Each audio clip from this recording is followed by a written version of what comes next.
I'd Yep. love to just understand a bit more about what brought you to crypto. I know you've been a skeptic for a while.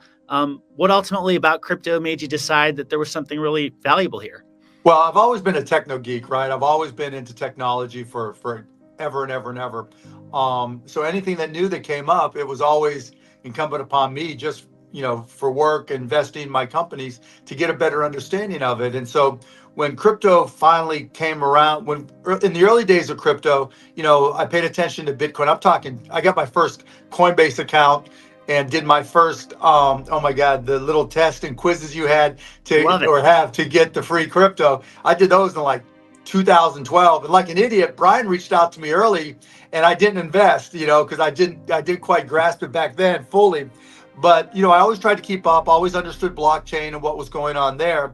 And then really the trigger moments were probably 2018, maybe 19, I forget exactly, when Ethereum and smart contracts hit, whenever that date was, Yeah. because that really is what changed the game in my mind from a technology perspective, because the ability to have external sources that created triggers that then enabled various transactions to occur all independently without any human intervention, to me, that's a big deal. And I think that creates a lot of unique application opportunities, not all of which have been realized, but many of which we started to see. Shark Tank star Mark Cuban has come a long way in recent years and is now extremely bullish on Bitcoin and crypto. Cuban has emerged as one of the most outspoken figures in the crypto space, showing strong support for Bitcoin, Ethereum, and various other projects. However, he is particularly enthusiastic about Ethereum, considering it the leading smart contract platform. Recently, Mark spoke at the Coinbase State of Crypto 2020 summit, addressing 600 institutions and companies in the US about the potential and future of crypto. In this video, we get an exclusive behind-the-scenes look at Cuban's vision for the future and his insights shared with top investors in the US. Stay tuned until the end to hear Cuban discuss why he is focused on blockchain technology applications, and why he believes the big winners will be those leveraging the strengths of smart contracts. Without further ado, here's Mark Cuban breaking down why he is now a major crypto bull. Stop. You don't have time. Don't miss out this 2025 bull run. Educate yourself first ahead of the crowd. We have created the ultimate step-by-step crypto cheat guide that will guide you this bull run. Unlock the secrets of crypto and make smarter investments today. Now by clicking on the link below to get your exclusive copy just under $10. What do you think the next big unlock's going to be, or the one that has you most excited? Well, I don't know what that is yet. It's got to be an application that grandma wants to use. If you go back to the early days of the iPhone and the early days of the App Store, the iPhone hit in 2007, I think, and we didn't see Instagram until 2011 or 12, and Snapchat in 2011. And, there was uncertainty about Facebook only being a web-based application. Could they go mobile? Crypto has not had that application that makes it ubiquitous.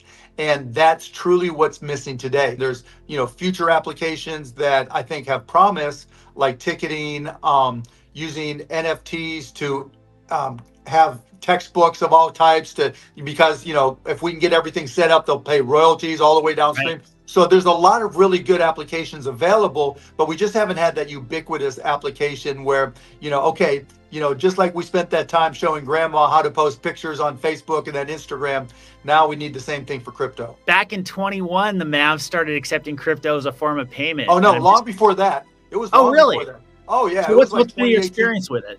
Yeah, it was like 2018, 2019 when we first set it up and started accepting Bitcoin. When Dogecoin was really hot, we were selling thousands of dollars a month worth of Doge tickets and merchandise in Dogecoin. So that was always a lot of fun.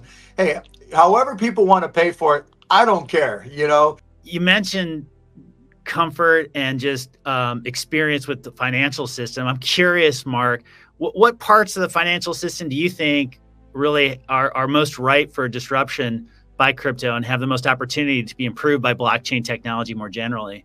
Everything is driven by technology, and that actually plays to the hands of crypto. Kids are comfortable with apps, downloading Coinbase, downloading Robinhood, downloading whatever it may be. That's second nature to them right now. And I think that's played a big part in why Gen Z and millennials are far more comfortable dealing with crypto in many cases than they are getting into the banking system. Banks have apps, but they're just, the rules and regulations that banks have to follow just to be able to convey basic information and do transactions just makes it very difficult and costly for people who that $10 in transaction fees, over a day, a month, a week, or whatever it may be, is impactful. You've seen so much of the history of the technology industry. You've seen booms and busts. I'm just curious, with that kind of historical perspective in mind, do you see similarities between the previous tech waves and what we're seeing now? Yeah, all of them, right? Look, I'm old, I'm 25, and so I've seen it all. And so that's the nature of new technologies. And you see that in crypto.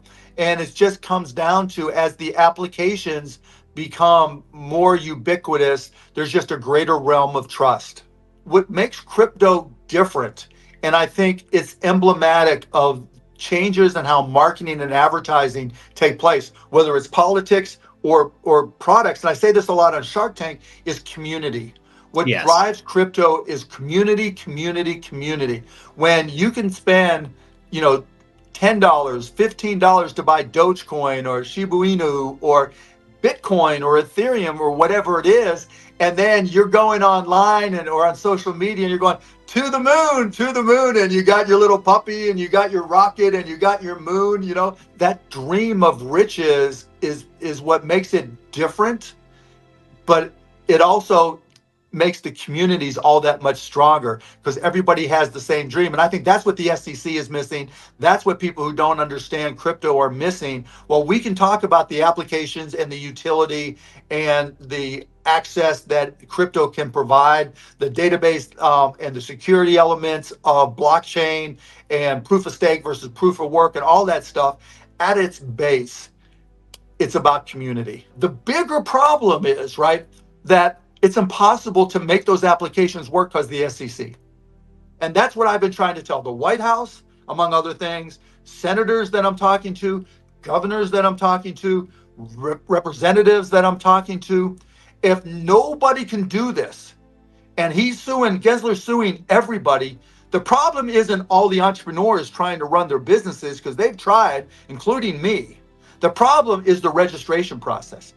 They don't have this problem in Singapore. They don't have this problem in Japan. They don't have this problem, in other places.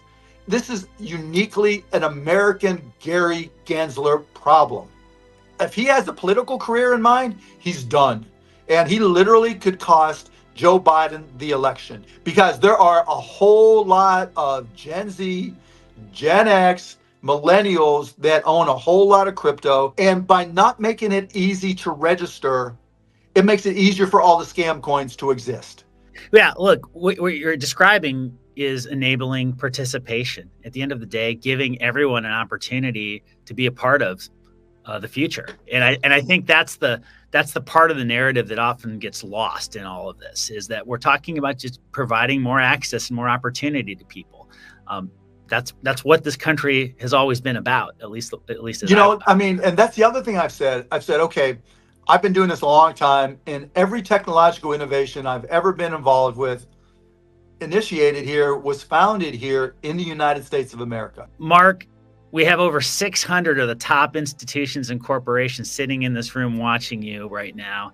What's the last thing you'd like to share with them about crypto and your view of the opportunity that lies ahead?